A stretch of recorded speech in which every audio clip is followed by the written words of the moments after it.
ओम नमः सिद्धेभ्य। जय बोलिए पंच परमेष्ठी भगवंतों की। आचार्य भगवान गुरुवर विशुद्ध सागर जी मुनि महाराज की। श्रुशंबेगी श्रमण मुनि श्री आदित्य सागर जी महाराज की। 3 कम 9 करोड़ महामुनि राजों की। सर्वप्रथम सभी लोग पूज्य श्री को नमोस्तु निवेदित कर लें।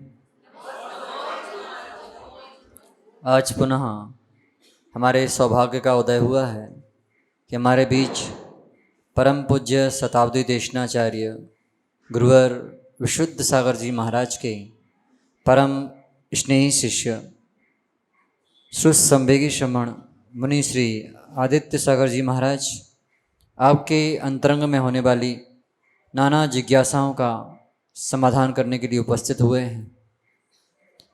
सबसे पहले उन लोगों को मौका दिया जा रहा है जो लोग ऑनलाइन पर हैं, फिर आपको मौका दिया जाएगा।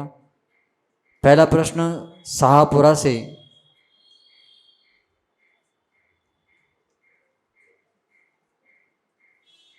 पहाड़िया जी का है। किसी गर्भवती महिला को यदि सुगंध दशमी का उपवास था और वो नहीं कर पा रहे हैं तो क्या व्रत भंग हो जाएगा? देखिए, परिस्थितियों के अनुरूप व्रताचरण करना चाहिए। ये गंभीर विषय है, इसको ध्यान से समझना। व्रत करने की इच्छा ना हो तो व्रत भंग कहलाएगा। गर्भ में एक बच्चा है और आपके उपवास करने से उसको पीड़ा होगी और आपकी द्वारा उसके लिए पीड़ित करना ये अनुचित है उस अवस्था में। और वैसे में विषम परिस्थिति कभी भी आ सकती है। ऐसी परिस्थिति में जो लिए हुए व्रत हैं, उपवास हैं, वो नहीं करना चाहिए। अगले वर्ष उसको कंटिन्यू करना चाहिए, क्योंकि परिस्थिति वसात ऐसा हुआ है और परिस्थिति वसात ऐसा हुआ है, इसलिए उसको कंटिन्यू करना चाहिए और अंतिम समय उद्यापन जो यथाविधि करना चाहिए। जिन आगम ये नहीं कहता कि व्रत ही करो, जिन आगम ये कहता है कि व्रत करो, लेकिन हमारे व्रतों से किसी और को पीड़ा नहीं होना चाहिए।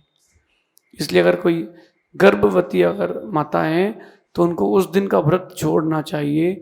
जब तक वो समय चल रहा है तब तक आपको व्रताचरण अपने संयम से रहें, लेकिन जो व्रत उपवास आदि करते हैं वो ना करें, शुद्ध भोजन की ओर जाएं, वही श्रेष्ठ है। अगर व्रत आदि करने के समय कुछ अनहोनी हो गई तो जीवन भर व्रतों से श्रद्धा उठ जाएगी। इस प्रकार अगला प्रश्न भीलवाड़ा से अर्पित जैन नमोस्तु निवेदित करते हुए पूछ रहे हैं कि आजकल जैन मंदिर में जो परिसर बनने लगे हैं, धर्मशालाएं बनने लगी हैं मंदिर के बाजू में ही, और उनमें कार्यक्रम भी होते हैं। कार्यक्रम के दौरान अशुद्धि में महिलाएं भी आ जाती हैं, तो क्या यह उचित है और उस चीज़ के लिए महिलाओं को क्या प्रायश्चित करना चाहिए? समय समाधान दीजिए। देखिए, ऐसा है कि पहली बात तो धर्मशाला और मंदिर को जोड़ना अनुचित है, अंतर रखना चाहिए, क्योंकि उसमें बाथरूम वगैरह आदि रहते हैं। मुनियों के रुकने का स्थान है तो कोई विकल्प नहीं है। हाँ, अगर वो कोई शादी के लिए, पार्टी वगैरह या किसी अन्य उत्सव आदि में भोजन आदि के लिए प्रयोग किया जा रहा है तो उस परिसर को मंदिर परिसर से भिन्न ही रखें। और रही बात महिलाओं की अशुद्धि वगैरह की, तो इतना विवेक लगाएं कि उस समय तो घर से निकलना ही नहीं चाहिए, तो मंदिर और धर्मशाला तो आना बहुत दूर की बात हो। घर पर एक ही कमरे में रहना चाहिए, न किसी अन्य वस्तु को घर की छूना चाहिए। एक बहुत सुंदर पुस्तक आरिका माँ विशुद्धमती माता जी की निकली थी, नारी बनो सदाचारी। किसी को पढ़ना हो तो उसकी फोटोकॉपी एक प्रति हमारे पास बची हुई है, तो उसमें बहुत सुंदर बातें लिखी हुई है कि कैसा आचरण करना चाहिए शुद्धि अशुद्धि के दोनों के समय। तो उस किताब को एक बार जरूर पढ़ें हर कोई, और हो सकता है उसका पुनः प्रकाशन भी हो। एक बार उस पुस्तक को पढ़ना चाहिए। उस पुस्तक को पढ़ने के उपरांत आपको ज्ञान हो जाएगा कि ऐसे समय कैसे विवेक से रहना चाहिए। अगर विवेक से नहीं रहते हैं तो बड़ी हानि होती है। अशुद्धि के वक्त जो दौड़ते हैं, उस पुस्तक में स्पष्ट लिखा है कि उनके बच्चे मानसिक रूप से विकलांग अथवा अति चंचल उत्पन्न होंगे, वो संयम के बाहर दौड़ेंगे। तो इन विवेक को ध्यान रखना चाहिए, क्योंकि एक माँ दो कुलों को सुशोभित करती है।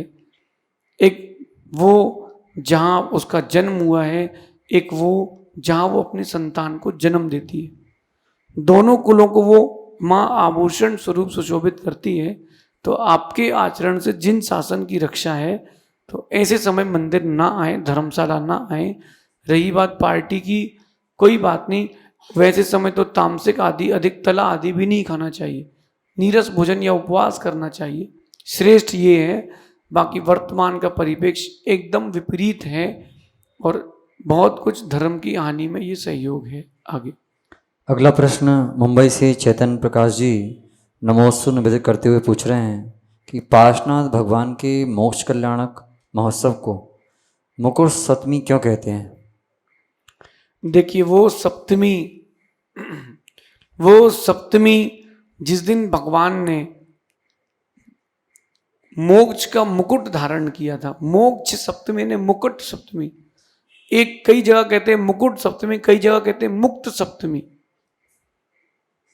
तो कहीं मुकट भी कहते हैं, कहीं मुकुट भी कहते हैं।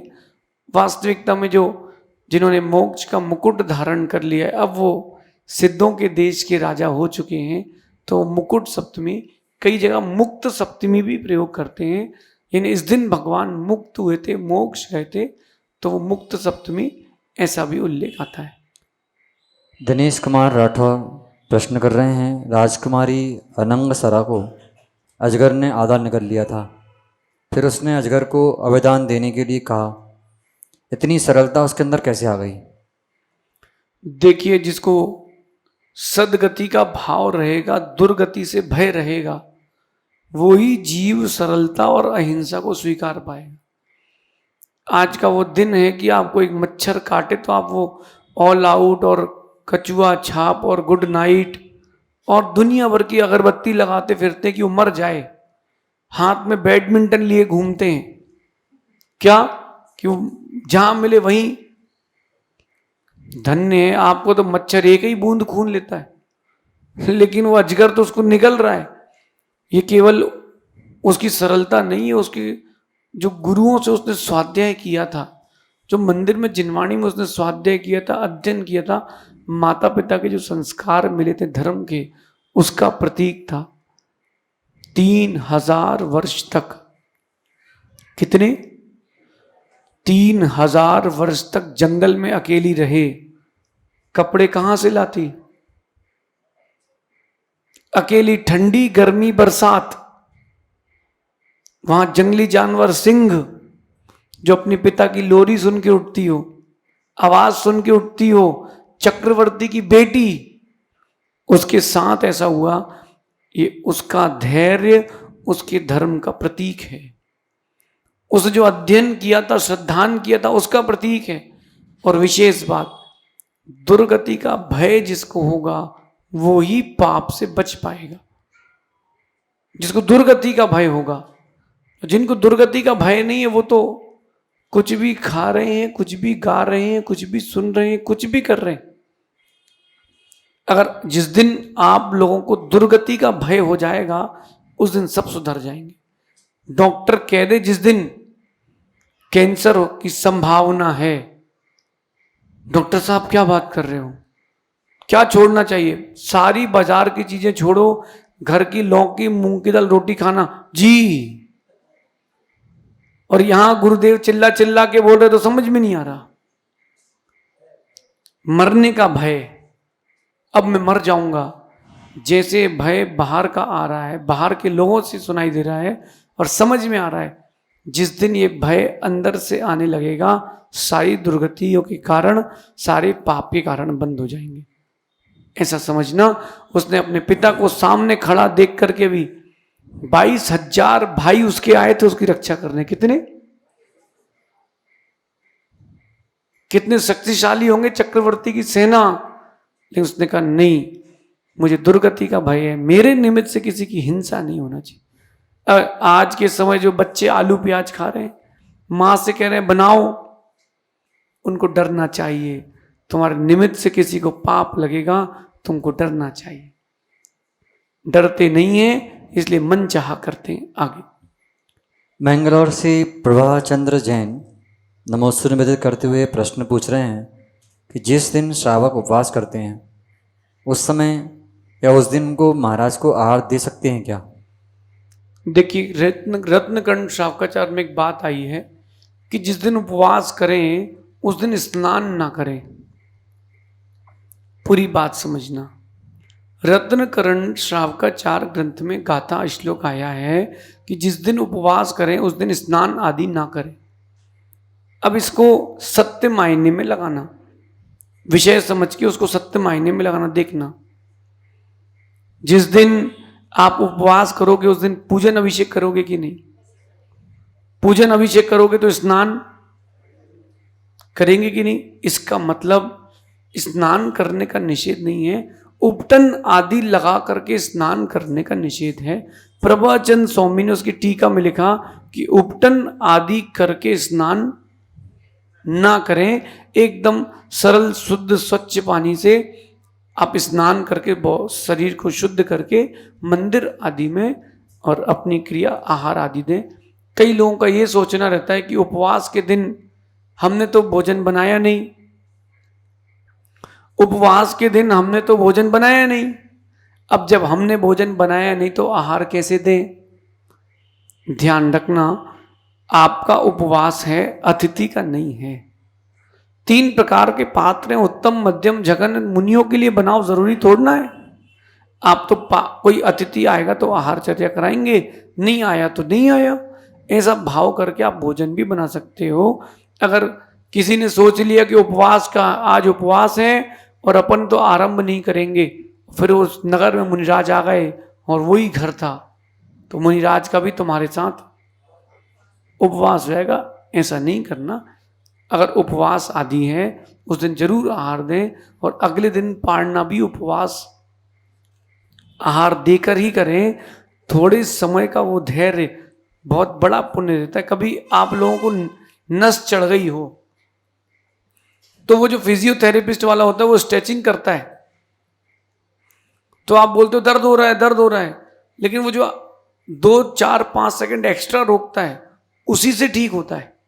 क्योंकि स्ट्रेचिंग जो होती है वो एट द एंड के 5 सेकंड में ही होती है। तो जो स्ट्रेचिंग जैसा समझना कि अपन ने उपवास तो कर लिया, जब 24 घंटे भूखे रहे तो 4 घंटे और रह लेंगे, क्या चला जाएगा, और उस आहार देकर के पाड़ना को धारण करें तो मानना कि अपना उपवास करना सार्थक है। फिर भी किसी की शक्ति ना हो तो कोई बात नहीं, आप अपने देव दर्शन के बाद अपनी पाड़ना आदि कर ले, इस प्रकार समझिए। इंदौर से दिलीप लोहाड़िया जी नमोस्तु निवेदित करते हुए पूछ रहे हैं कि गुरुदेव, आज मेरा जन्मदिन है और मैं सम्मेद शिखर जी में हूँ। गुरुदेव, मैं ऐसा क्या करूँ कि मेरा जन्म सार्थक हो जाए और गृहस्थ में रहते मोक्ष मार्ग प्रशस्त हो? देखिए, गृहस्थ में रह के तो मोक्ष मार्ग प्रशस्त नहीं हो पाएगा। 2 ही बात नहीं होत सयाने, विषय भोग अरु मोक्ष भी जाने। आप देखना कि जो तलवार बनती है उसी लोहे से बनती है जिस लोहे से उसका कवच बनता है। दोनों लोहे की हैं, लेकिन दोनों की लोहे की होने पर भी एक घाव करती है और एक घाव से बचा देती है। घर पर रहेंगे तो निमित्त मिलेंगे तो विषय इंद्रिय के विषय सताएंगे। तो सर्वश्रेष्ठ ये है कि घर को छोड़ करके गुरुओं की शरण में आना चाहिए। धीरे धीरे घर का राग हटाना चाहिए। फिर भी अगर कोई घर को छोड़ने में असमर्थ है तो उसको अनुवृत्ति और प्रतिमाधारी बनकर के घर में रहना चाहिए। शुद्ध भोजन, शुद्ध भाषण, शुद्ध भावों को धारण करना चाहिए। दृढ़ सम्यक्त्व के साथ अपना जीवन जीना चाहिए। प्रतिमाओं को धारण करके भी अगर किसी जीव का मरण होता है तो भी भविष्य में वो सिद्धत्व की प्राप्ति कर सकता है, ऐसा समझिएगा। पूज्य श्री के चरणों में नमोस्तु। प्रश्न हमारा है कि लगभग 15 साल आपको हो गए हैं घर से निकले हुए। हम जानना चाहते हैं कि अभी तक आपने समाज में 15 चातुर्मास भी किए हैं और कई अध्यक्षों से आप मिले होंगे, तो समाज का अध्यक्ष कैसा होना चाहिए?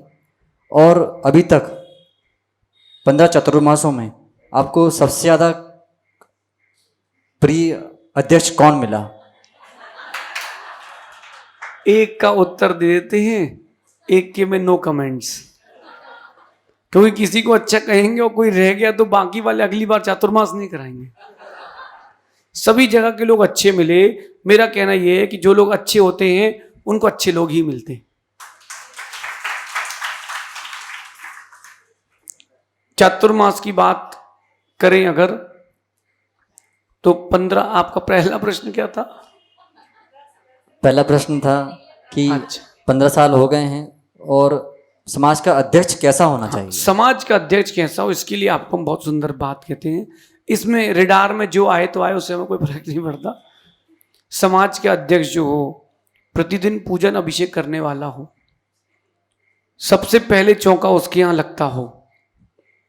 साधु भगवान आरिका माता जी छुल्लक जी आए तो चौका लगाने वाला हो, लगाना ना पड़ता हो, लगाता हो, पूजन अभिषेक करता हो, स्वाध्याय आदि की क्रिया में लीन रहता हो और समाज के लिए समय भी देता हो, धन भी देता हो। धन नहीं है तो कोई बात नहीं, लेकिन आपको अगर first person of the community बनाया है तो उसको, ओ दादी किसी और को मत देखो, अपन तो अपने को देखो। सबसे पहला पर्सन आपको समाज का बनाया है, तो गुरु आए या मंदिर आए तो आपकी उपस्थिति सर्वप्रथम रहना चाहिए। एक जगह ऐसा चातुर्मास हुआ हमारा, वहां के अध्यक्ष जी ने आखिरी दिन बोला हमसे कि महाराज जी कोई गलती हुई हो तो क्षमा करना। तब उनसे क्या बोलता, मैंने कहा आपसे कोई गलती नहीं हुई। बोले क्यों? हमने कहा आप आए ही नहीं 4 महीने। मैंने कहा गलती बच्चों से हुई, इन्हें चौका लगाया, सेवा की, तो समाज क्षमा मांगे, आपको क्षमा क्या मांगना, आप तो बैठो। ऐसे भी लोग मिलते हैं। अब आपको क्या बताएं कौन अच्छे कौन खराब मिलते हैं? सब अच्छे लोग हैं, सब भगवान आत्मा है, लेकिन अध्यक्ष को ना गुटखा खाए, ना नशा करे, व्यसन करे, और ना ही किसी गलत आदतों में पड़ा हो, और समाज का अध्यक्ष समाज के हित के बारे में सोचे। नमो लोए सव्य साहुड़म का होना चाहिए। हमने पहले ही घोषणा की है, भीलवाड़ा में उसी मंदिर में चर्या होगी जहां नमो लोए सव्य साहुड़म है। इसलिए अपन प्रयास ये करें कि समाज में अध्यक्ष उसको बनाएं जो पूजन अभिषेक आदि करता है। गुटखा खाता है आदमी और बोले हम तो अध्यक्ष हैं, तो तुम क्या शिक्षा दोगे समाज के लोगों को? बिल्कुल नहीं चलेगा। उसका चारित्र हो, उसका व्यक्तित्व हो, ताकि उसको देख करके दूसरे लोग प्रेरित भी हो। अगर इस परिभाषा में कोई आता हो तो ठीक है, नहीं आता हो तो हम क्षमा चाहते हैं, लेकिन सत्य तो यही है, क्योंकि जो व्यक्तित्व होगा वही व्यक्तित्व बना पाएगा आगे। शेष प्रश्नों का समाधान आगे वाले समाधानों में किया जाएगा। अब मौका है आपके समक्ष जो बैठे हुए हैं, आइए।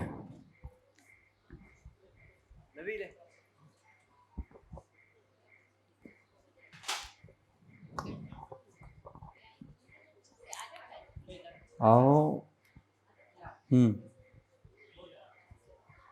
नमस्ते महाराज जी, मेरा ये प्रश्न है। इधर देखो, इधर। हाँ, आज मेरा उपवास था, तो फिर मम्मी ने कहा उसके एक दिन पहले कि मैं तुमको सब जगह घुमाने ले जाऊंगी, सब कुछ दिलाओगी जो भी तुम कहोगे। तो महाराज जी फिर उसके अगले दिन मम्मी ने दिलाया ही नहीं। और हाँ, पूछो पूछो बेटा। हाँ, मम्मी ने कुछ नहीं दिलाया तो उपवास कब है? आज है ना, कल दिलवाएंगे ना। आज आपका उपवास है ना, कल मम्मी आपको घुमाने भी ले जाएगी। देखो बच्चों की प्रशंसा करो, छोटे छोटे, इतने छोटे छोटे बच्चों ने उपवास किया। बेटा बुढ़े लोग नहीं कर पाते उपवास, तो बच्चों ने उपवास कर लिया है ना। अब कल आपकी पारणा होगी ना, सुबह मंदिर आओगे, सुबह ना मंदिर आके दर्शन करना और फिर अपनी पारणा कर लेना, और फिर मम्मी आपको शाम को घुमाने ले जाएगी, ठीक है। लेकिन बाजार का नहीं खिलाएगी, खिलाएगी घर का ही, ठीक है। जाओ, और नहीं घुमाए मम्मी तो बताना पड़े ना, फिर मम्मी की अपन शिकायत करेंगे। जाओ। नमोस्तु नमोस्तु नमोस्तु महाराज जी। ये बहुत बार प्रसंग आया कि जो श्री राम थे वो 6 महीने तक लक्ष्मण का मृत शरीर लेकर के घूमते रहे। तो क्या ऐसा होता है कि 6 महीने तक मरे बाद भी कोई वापस जिंदा हो जाए? देखिए ऐसा है कि 6 महीने बाद मरने के बाद अगर कोमा में है तो लौट सकता है। कोमा की स्थिति ये होती है कि चेतना जागृत है। कोमा की स्थिति ये होती है कि चेतना तो जागृत है, शरीर सुसुप्त हो गया, क्योंकि वो जो मस्तिष्क है वो काम कर रहा है बस, लेकिन कोई मृत हो चुका है, अब वो नहीं लौट सकता। राम जानते थे सब कुछ, लेकिन मोह ने उनको ढक के रखा था। 6 महीने तक लाश लेके घूमे, बदबू क्यों नहीं आई? महापुरुष थे। और 6 महीने से अधिक क्यों नहीं रख पाए? क्योंकि छायक सम्यक दृष्टि जीव थे। 6 महीने से अधिक उनकी कसाई नहीं चल सकती। कहां कोई जीवित हो पाएगा? राम जानते थे, लेकिन वो मोह में मूर्छित थे। आप बात समझना मैं क्या कह रहा हूं। मोह की मूर्छा और सत्य की मूर्छा दोनों में अंतर है। जो एक मूर्छा आई है सत्य की, वो तो उपचार आदि करने से ठीक हो जाएगी, लेकिन जो मोह की मूर्छा आती है वो व्यक्ति को जागृत होने नहीं देती। राम ने कितना ही प्रयास किया लक्ष्मण को खिलाने का, पिलाने का, उठाने का। लक्ष्मण तो कहां, अब तो अचेतन थे, वो तो आत्मा चली गई जहां जाना थी। लेकिन राम का राग था। जब काल लब्धि आई तब राम को समझ में आया कि अब कुछ नहीं हो सकता। फिर उन्होंने विषयों से विरक्ति लेकर के दीक्षा नारायण। तो कोई शरीर को आप आत्मा जाने के बाद जीवित नहीं कर सकते, चाहे कितनी बड़ा वैज्ञानिक हो जाए, वो आत्मा तो नहीं बना सकता। और रही बात बॉडी की, सेल्स की और ये चीजों की, इतनी पतली आर्टरीज, वेन्स होती हैं कि धागा भी बहुत मोटा है। जो आपका धागा होता है सबसे पतला, वो धागा भी बहुत मोटा है। इतनी पतली आर्टरीज, वेन्स होती है। ये चेतना का काम है, अचेतन का नहीं। एक बार सोचना कि जब गर्भ में बच्चा आता है, माँ ऐसा क्या खाती है कि शरीर की रचना होती है उसके। हार्ट बनता है, लंग्स बनते हैं, किडनी, हड्डी, मल मूत्र, बाल, चमड़ी, मांस, आंखों के गटे, जिह्वा, दांत, क्या क्या नहीं बनता। ये कर्म का लेख है। विज्ञान इतनी आगे नहीं बढ़ा कि कर्म को चैलेंज कर दे। तुम कहीं भी कुछ भी उतार दो, लेकिन जिन आगम नहीं स्वीकारता। एक बात और ध्यान रखना माँ, जब तक कर्म का जोर रहता है तब तक मनुष्य की बुद्धि काम नहीं करती। वो राम सीता को जिन्होंने वनवास दे दिया, जंगल भेजा, और जंगल भेजने के जैसी जंगल भेजा, वहां जंगल जब कृतांत वक्त छोड़ के आए तो रोने लगे, बोले मेरी सीता कहाँ है। उतना ही काल का उदय था। रामायण से एक बात जरूर सीखना, काल को टालना सीखें। रावण अगर वो 5 मिनट टाल देता, इतना बड़ा युद्ध ना होता। राम अगर सीता को जंगल भेजने के लिए मन बना चुके थे, वो समय टाल दे तो इतना बड़ा अपवाद या इतना बड़ा वो दुष्परिणाम देखना नहीं पड़ता। विभीषण थोड़ा सा समय टाल देता, भाई को समझा देता, तो आज विभीषण को लंका द्रोही नहीं कहा जाता। तो रामायण कहती काल टाल न सीखे। अगर राम थोड़ा सा काल टाल देते, 6 महीने पहले दीक्षा ले लेते, ऐसा समझ। नमस्ते। नमोस्तु महाराज जी। नमोस्तु महाराज। आज मोक्ष सप्तमी के पावन दिन पर आज हम सब बच्चों ने शास्त्र, देव और गुरु तीनों के दर्शन किए हैं। तो हमारे बीच ऐसा कौन सा पुण्य का उदय है जिससे हमने इन तीनों के दर्शन किए हैं? बेटा बहुत अच्छा प्रश्न है। देव, शास्त्र और गुरु का एक साथ दर्शन मिलना बेटा सातिशय पुण्य का उदय है। ऐसा पुण्य बंध, जो ऐसा पुण्य बंध किया हो जो अतिशय के साथ उदय में आता हो, वो कैसा, वो कहलाता है शातिशय। ऐसा आपने पूर्व में पुण्य का बंध किया वो शातिशय उदय में आज आया कि देव और शास्त्र तो हर जगह मिल जाएंगे, गुरु नहीं मिल पाएंगे। और उस दिन जिस दिन तुम्हारा उपवास हो, उस दिन जिस दिन तुम्हारा उपवास हो और उस दिन वो तुम्हारे सामने हो, बहुत कठिन है। आज बहुत सारे बच्चों ने आहार भी दिए ना, आज बहुत सारे बच्चों ने आहार दिए। क्या सातिशय पुण्य का उदय है कि ऐसा दिन बेटा तुमने पूर्व में किसी के लिए मदद की थी। मदद मतलब किसी को किसी चीज की कमी पड़ रही थी तो तुमने उसकी कमी पूरी कर दी थी, तो वो तुम्हारी कमी आज पूरी हो गई। तुमको देव शास्त्र गुरु तीनों मिल गए। सुबह भी दर्शन मिले, स्कूल की भी छुट्टी मिली, दोपहर में तुमने पूजा भी करी और तुम अभी हमारे सामने भी हो। बेटा इससे बड़ा क्या पुण्य का बंध। यही पुण्य तुमको आगे ले जा करके, जो आज का एक दिन का उपवास है, यही आगे ले जा करके तुमको मोक्ष तक उपवास करवाएगा। नमोस्तु महाराज जी। महाराज जी, प्रार्थना करते टाइम और सामाई करते टाइम, पूजा करते टाइम, भोजन करते टाइम आसन लगाते हैं तो आंगन पे बैठ के शुद्ध है या आसन लगा के बैठना चाहिए श्रावक को? देखिए, श्रावक के लिए है कि वो आसन आदि लगाकर ही बैठे।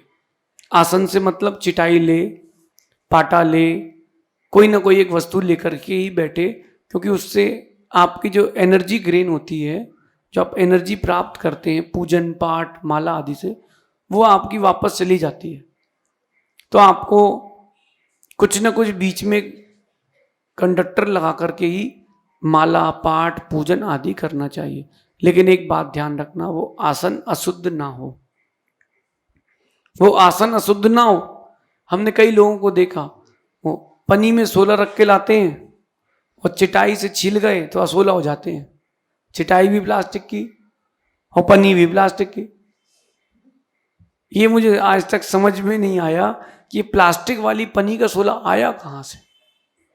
सोले का मतलब होता है शुद्ध वस्त्र, सुखाएं और पहने अथवा स्टील आदि के बर्तनों में रखें। पन्नी वाले प्लास्टिक के सोले का कोई भी वर्णन नहीं मिलता है, शुद्ध वस्त्रों का वर्णन मिलता है। और कई लोग तो आजकल सिस्टम बदल गया, हाथ में 2 पन्नी पहनेंगे और सोला, कई तो ऐसे डंडा से उठाएंगे सोला। ये सोले के साथ हंसी मजाक ना की जाए, वस्त्रों की शुद्धि का ध्यान रखें, अच्छी बात है। और विशेष बात ध्यान रखना, कोई ना कुछ आसन लेकर के ही आप वाचना स्वाध्याय जप माला पूजन पाठ सामायिक करें, ताकि आपकी जो एनर्जी गेन हो वो आपके पास ही रहे। ऐसा समझ।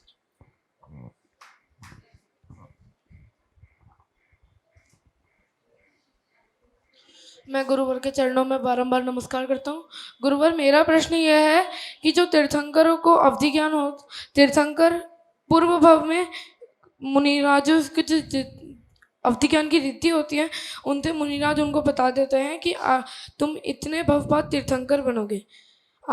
उसके बाद जो तीर्थंकर दीक्षा लेते हैं और अगर उन्होंने शुक्ल ध्यान कर लिया तो क्या वो मोक्ष पद प्राप्त कर लेंगे? बेटा, वो जो पूर्व भाव में बता देते हैं ना कि आप 2 भाव बाद तीर्थंकर बन जाओगे, इतने भाव बाद मुनि बन के मोक्ष चले जाओगे, ये उनका नियोग रहता है। और फिर वो नियोग रहता है, उसको स्वीकारते हैं, उसको स्मरण में रखते हैं। और बिना शुक्ल ध्यान के किसी को मोक्ष नहीं मिलता। तो शुक्ल ध्यान भी करते हैं फिर मोक्ष जाते हैं। लेकिन पहले से मालूम चल जाता है जिसको, वो सतर्क हो जाता है। जिसको पहले से मालूम न चले वो मौज मस्ती करता है। तो भगवान जो सामान्य मुनिराज अवधि ज्ञानी मुनि ने बता दिया है तो जागृत रहते हैं, चलो अब मेरे कम भाव बचे हैं, ऐसा समझना। आगे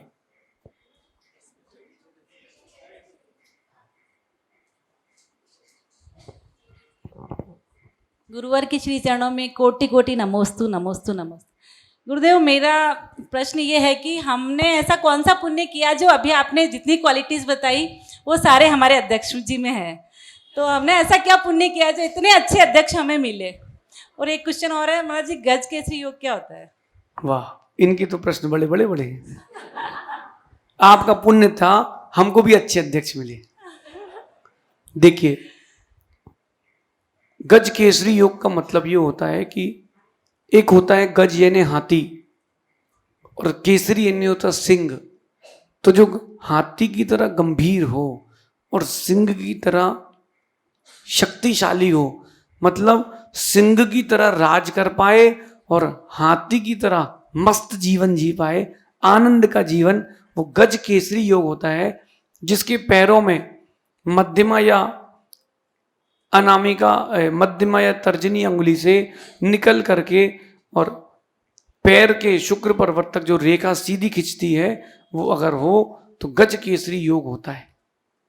और इसको कहते हैं, और जिसके ये होता है वो जीवन में बहुत गमनागमन करता है, हमारे दोनों पैरों में है। चलिए।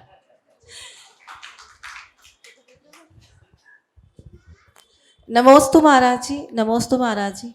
महाराज जी, रक्षाबंधन का त्यौहार आने वाला है और बहुत सारी माताएं बहनों को देखा कि वो मंदिर का जो गेट होती है उस पर राखी बांधती हैं, और जो मुनिराज के पीछे होती है उसके ऊपर भी, उस पर भी राखी बांधती। तो ये राखी बांधने का क्या उद्देश्य है महाराज? देखिए, ऐसा है कि रक्षा का सूत्र है। जब रक्षाबंधन की कथा आएगी तब इसको विस्तृत से बताएंगे, अभी संक्षेप से बता देते हैं कि जब मुनियों का उपसर्ग दूर हुआ तब एक दूसरे ने एक दूसरे को सूत्र बांधा और संकल्प लिया कि जब कभी आपके ऊपर कोई विपत्ति आएगी तो हम रक्षा करेंगे, जब कभी धर्म के ऊपर विपत्ति आएगी तो हम रक्षा करेंगे। मंदिर आते हैं, कई लोग कहीं वेदी पर, कोई कहीं कुंडी पर, कोई कहीं बांध देते हैं। नहीं, एक निश्चित स्थान कर लें, कुछ खिड़की में बांध के चले जाते हैं।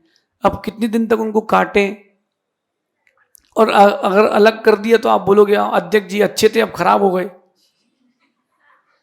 तो ऐसा है, एक निश्चित स्थान कर लें, उस स्थान पर राखी बांध लें, उस स्थान पर राखी बांध लें, इस अपेक्षा से कि भगवान हम आपकी और आप हमारी हमेशा रक्षा करें।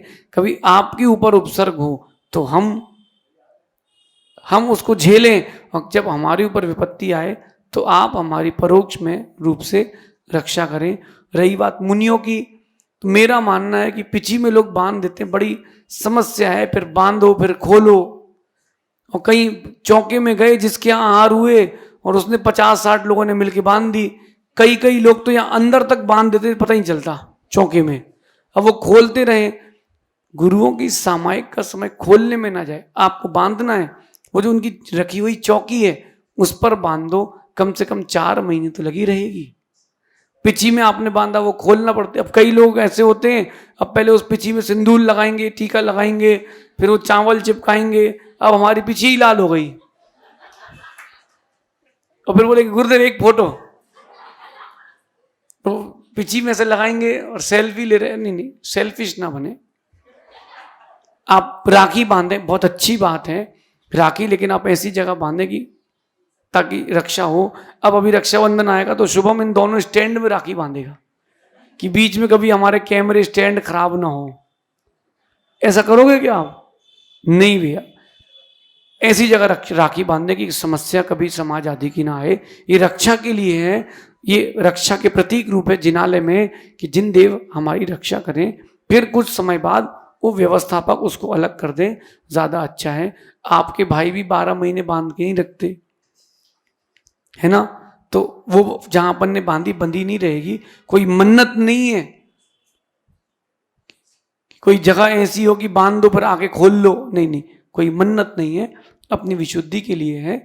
और जिसकी अगर प्रभु के प्रति श्रद्धा है, सूत्र ना भी बंधा हो, सूत्र अगर अंदर है तो रक्षा होती है, ऐसा समझिए।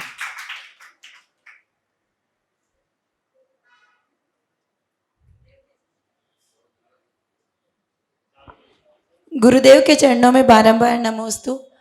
गुरुदेव, आपकी आवाज़ में इतना आकर्षण है कि सभी आपसे इतने जल्दी आकर्षित हो जाते हैं। गुरुदेव, इसका क्या कारण है? अभी तक हमने मंदिर में इतने जनों को जो कभी आते भी नहीं थे और इतने जने कलश करने के लिए आने लग गए जिसको हमने कभी मंदिर में आते हुए देखा भी नहीं। तो गुरुदेव, ये आपको विरासत में मिली है ये कला, या आपने इसके लिए कोई ट्रेनिंग की है, या आपके नेचर में है ये? तो हम भी जानना चाहते हैं ताकि कुछ हम भी सीख पाए इससे। चलिए देखो, ऐसा है, मैं आपको एक लाइन में उत्तर दे देता हूँ।